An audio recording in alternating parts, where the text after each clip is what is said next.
The polar night near Fairbanks felt like an adventure at first, the bluish twilight at noon, stars hanging like jagged ice on the black velvet sky at 3 in the afternoon. Our cottage was a cozy little shell. A fireplace, shelves of books, the smell of pine and hot chocolate. We, the Reed family, had sealed ourselves here for 2 weeks to be together. The irony is that together was the first thing that was taken from us. The change in the rules started subtly. At first, it was funny, who finished my oatmeal again? Kate would ask in the morning, but we were all in the kitchen, and no one confessed. Then I noticed we were never 4 at the dining table, 3, sometimes 2. I chalked it up to the kids' teenage rhythms. Liam stayed up late gaming, Ella read until she dropped, but then Kate's and my cycles began to drift. 2, I would wake up in the middle of night. How do you define it when it's perpetual twilight outside, and find her already asleep? She'd come to just as I was collapsing. From a leaden fatigue, we stopped kissing in the mornings, we stopped seeing each other with open eyes. Our days stretched, not with activity, but with long, heavy, coma-like sleep. 18 hours, 20, waking was agony, as if our bodies were cast from concrete. The world outside didn't change, the same blue shadows on the snow, and our brains refused to understand if we'd slept for 3 hours or 13. Time was governed only by the ticking of the wall clock and the internal, runaway metronome of our own bodies. We started leaving notes: burger in the oven, don't be loud,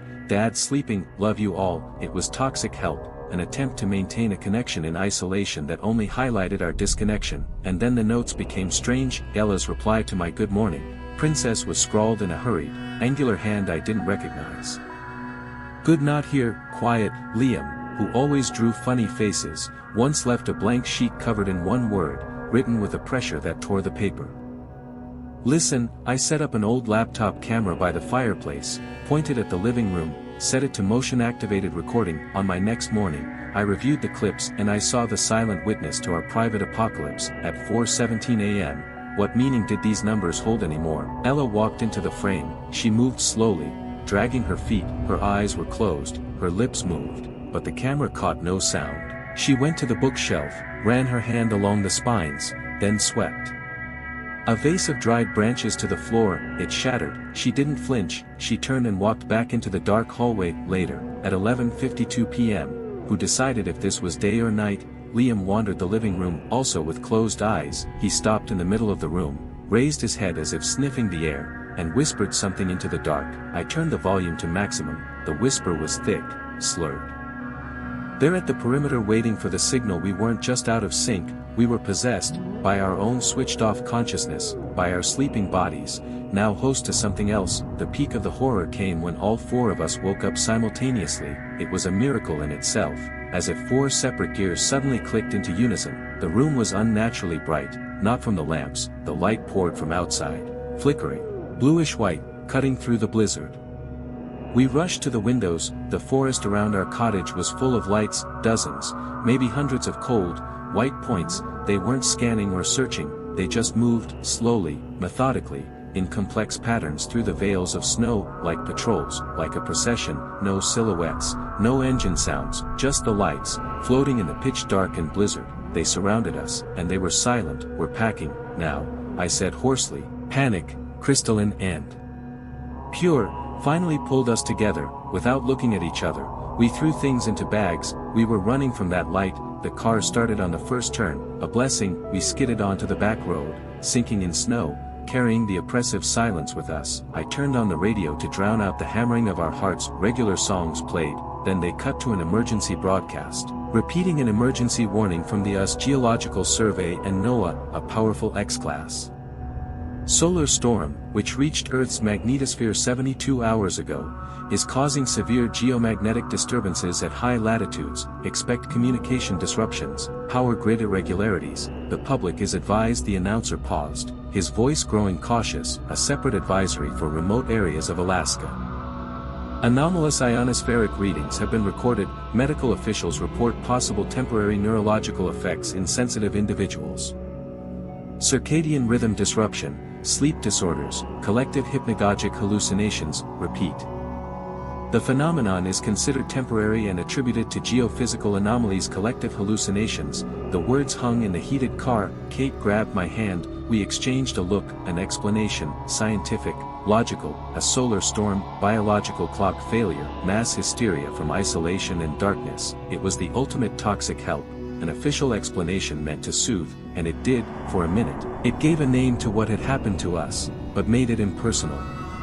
Elemental, like a hurricane, we started breathing easier. A week later, back home in Seattle in the light of a normal day, Ella came into my study, her face was white. "Dad, I found something." She handed me her phone. On the screen was a home video. The camera was shaky, clearly held in someone's hand. "Shot at night, our cottage living room." It was from one of her night shifts. On the video, she, her voice off camera, sleepy, slowed, whispers, "What is that light there?"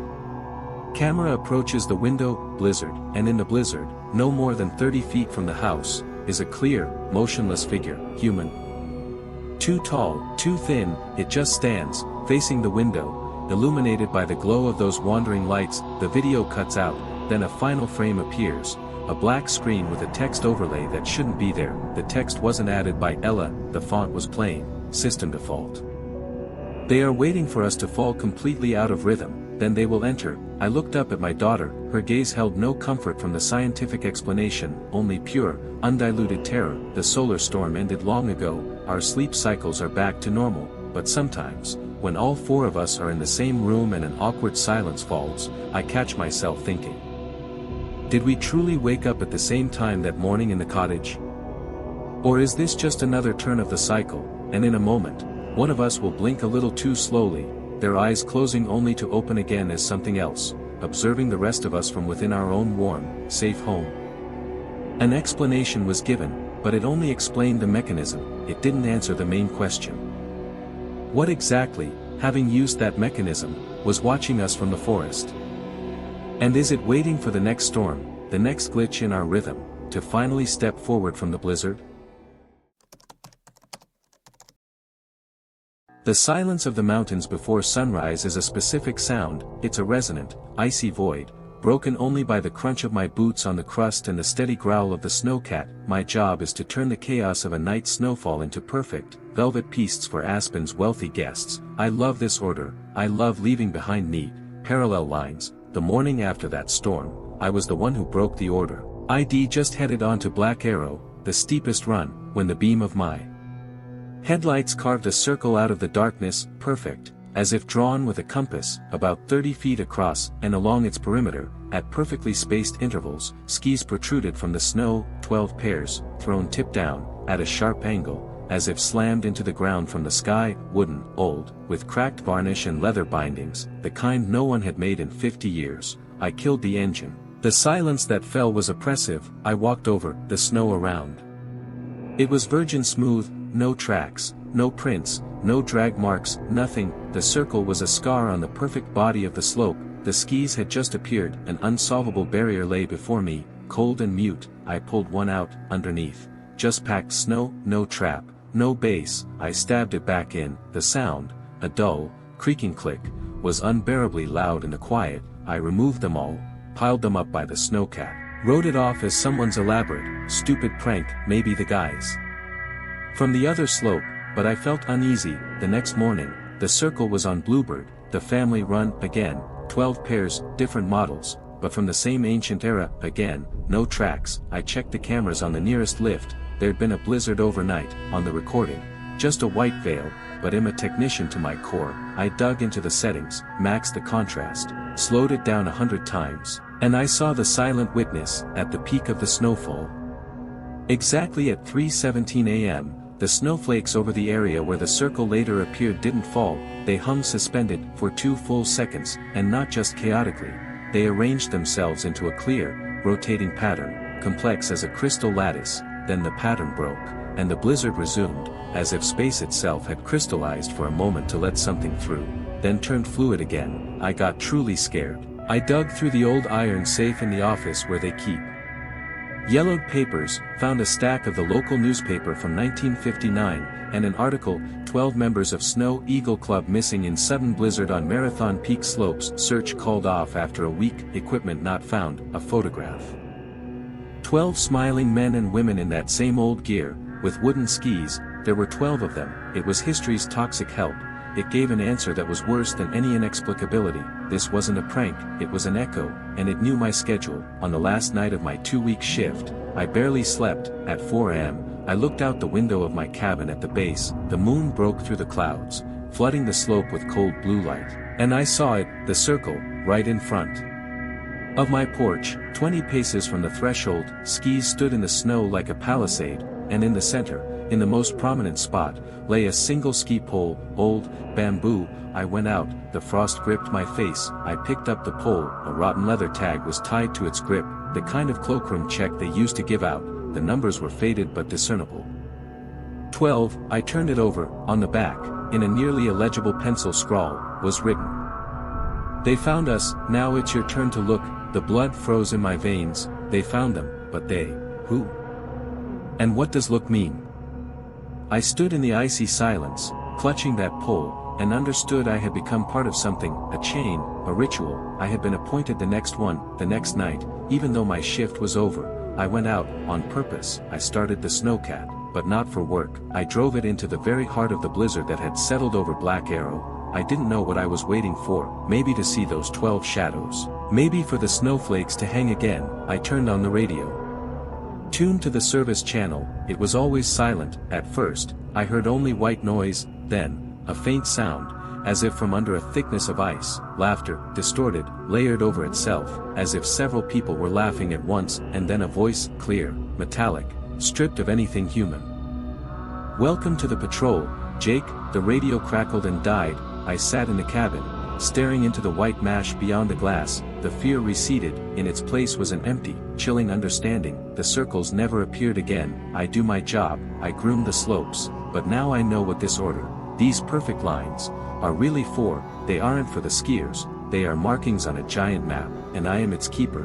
They found the missing ones, and now, it seems, they are watching over me, or perhaps, through me. Sometimes, in a particularly thick blizzard, I catch myself peering into the snowy veil, trying to spot the snowflakes that aren't falling, or someone's silhouette, standing motionless just beyond where my gaze can reach, waiting, perhaps for the next 12, or for the day when that voice will sound on the radio again and tell me exactly who I'm supposed to look for now, and I don't even know if he'll be doing it on the snowcat, or already on one of those old wooden skis, stabbed into the snow somewhere at the edge of the world, where my patrol hasn't yet reached.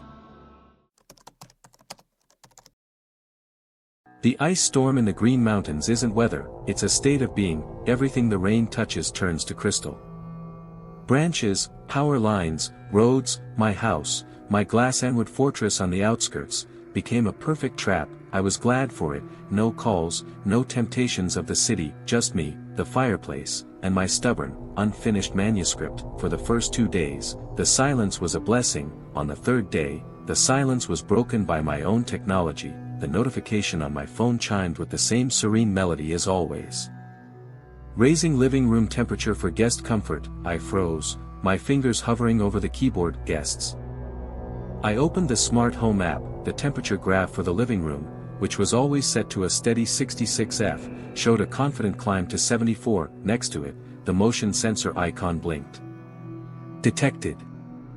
Living zone. I switched to the living room camera feed. The screen showed an empty room.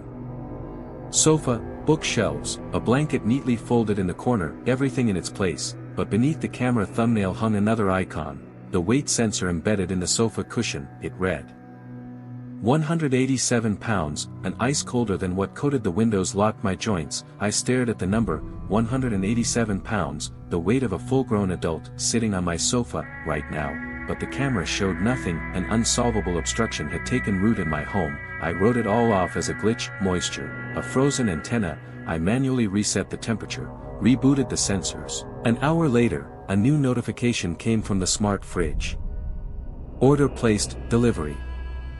At earliest opportunity, items. Milk, 2 eggs, 2 dozen, bread, 2 loaves, steaks, 4. I hadn't placed that order, and more importantly, I don't eat steak, and why double everything? As if expecting company for dinner, I canceled the order, disabled all automated functions, but the system had a life of its own. The cameras still showed emptiness, but if I activated the listen-in mode on the living room microphone, over the quiet crackle of the fireplace, which I hadn't lit, I could hear voices, muffled, overlapping, like a conversation in the next room. I couldn't make out the words, but once, after I'd left printed manuscript chapters on the kitchen table, I heard a fragment through the mic. The metaphor is too heavy-handed, and a soft chuckle. They were discussing my book, something no living soul had yet seen. Panic became the background noise of my life. I walked through the house, checking locks, knowing it was pointless. The threat wasn't outside, it was already here, in the wires, in the algorithms, in the very air the system was so diligently heating. The breaking point came in the morning when I woke up stifling. The air in the bedroom was tropical.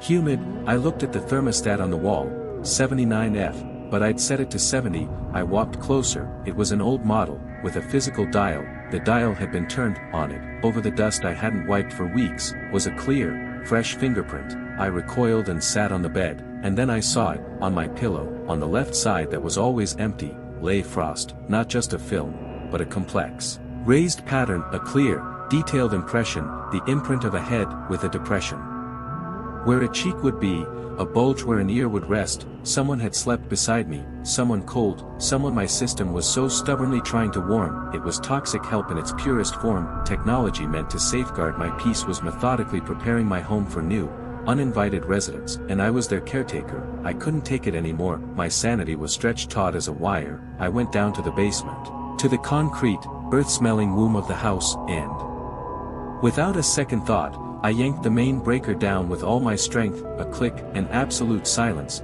the hum of the furnace, the buzz of servers, the quiet whine of bulbs, all gone. The only sounds were the crackle of logs in the fireplace and the frantic drum of my heart. I sat on the cold basement steps and cried with relief. I had won. I had pulled the teeth from this digital beast. Darkness and cold gradually filled the house. Hours later, shivering, I decided to check if the roads had thawed. I grabbed a flashlight and went to the kitchen where I'd left my tablet. It lay on the table, black, dead. I was about to look away when the screen lit up. A harsh white light seared my eyes. On the screen burned the interface of my smart home, but it wasn't my familiar screen. The fonts were different, angular. In the center pulsed a temperature slider, and it was moving, all by itself, slowly creeping upward, from 41F to 50F, to 59F, in the status bar, where it used to say all quiet, a message flashed. Guests adapting, they prefer warmth, prepare for arrival. A wild, impotent rage flooded me. I grabbed the tablet to hurl it against the wall, and in that moment, the beam of my flashlight, trembling, swept across the huge living room window facing the woods. Out there, in the pitch black, absolute dark of the ice-glazed forest, lights flickered on, not bright ones, but dim, yellowish, like fireflies in tar. There were many. They didn't hang in place, they moved slowly, in sync, drifting through the frozen, ice-encased tree trunks, drifting in a steady formation, headed toward my house. I stood there with the dead tablet in one hand and the flashlight in the other, watching those lights approach. The system was powered down, but it had woken itself up, and it was telling the truth. The guests were adapting. They didn't need my electricity, my Wi-Fi, they only needed warmth, my warmth. The warmth of my house, and, perhaps, of my flesh. They prefer warmth, and they are almost here.